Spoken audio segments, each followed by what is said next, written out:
Mas pinalawig pa ng Mobility Awards ang kanilang advokasya sa pamamagitan ng pagkilala sa mga syudad at iba't ibang establishmento sa labas ng Metro Manila na nagpapatupad ng bike-friendly culture. Ang Mobility Awards na sinimulan sa gitna ng pandemya nitong nakaraang taon sa Metro Manila, ginawa ng nationwide.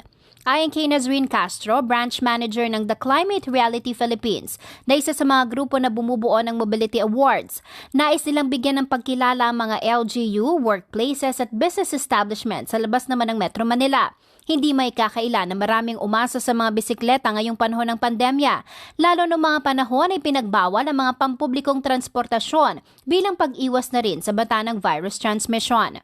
And we saw cycling in a different light during the pandemic. Ang ating mga frontliners, yan talaga ang primary mode of transportation. So we thought of, why not i-reward natin itong mga bold leaders natin sa local government units, sa workplaces at commercial establishments na nag-innovate at inigyang daan at prioridad yung 88% ng Pilipino na wala ngang pribadong sasakyan.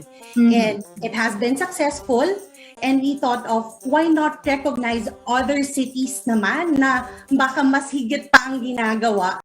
Kilala sa pagtataguyod ng malusog at malinis na kapaligiran ng Mobility Awards, kaya naman nais nilang mas lumagana pa ang kanilang advokasya. Ayon kay Amy Oliveros, Luzon Coordinator ng The Climate Reality Project Philippines, katulad sa revolusyon, kailangan ng pagkakaisa upang makamit ang kalayaan ng mga Pilipino sa polusyong nakasisira sa kalikasan. Context natin, we want to get away, gain independence, sabi nga ni Naz kanina, from fossil fuels, di ba? Dahil nakakasira talaga yan sa ating kapaligiran.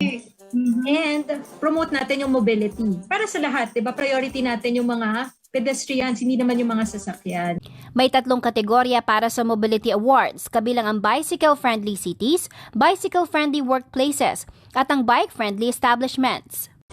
Pwede po kayo mag-nominate ng mga LGs nyo kung nakita nyo na may mga infrastructures po, may mga polisiya na po kayo sa inyong lungsod kung saan nagpo-promote na po sila ng bike-friendly, bicycle-friendly na policies po at implementation. Syempre, yung pangalawa naman po is bicycle-friendly workplaces. Yan. Para naman po ito sa mga kumpanya, no? Ito po yung mga companies na nagbibigay ng priority, bicycle-friendly policies, implementations para naman po sa mga empleyado nila. And pangatlo naman po is bicycle-friendly establishments. Yan naman po yung mga businesses, no? Nakikita natin yan ngayon. Mga businesses po na talagang nakikater ng bicycle-friendly culture, ng implementations and programs. Paglalabanan sa Mobility Awards ang gold, silver at bronze na may kalakip na monetary prize at recognition sign. Bukod sa mga ito, nariyan din ang Katipunan Awards na siyang pinakamataas na parangal. Ibabase ang kriteria sa kalidad ng bike-friendly infrastructure, integration ng mga programa, polisiya at plano para itaguyod ang kaligtasan at kapakanan ng mobility commuters, implementasyon, innovation at inclusivity. Samantala may 2 special awards din na igagawad. Ito ay para sa Padjak Champion at Siklista ng Bayan Special Awards. Para ito sa mga delivery rider, mensahero, mga nagbebenta gamit ang bisikleta na patuloy na nagseserbisyo sa gitna ng pandemya.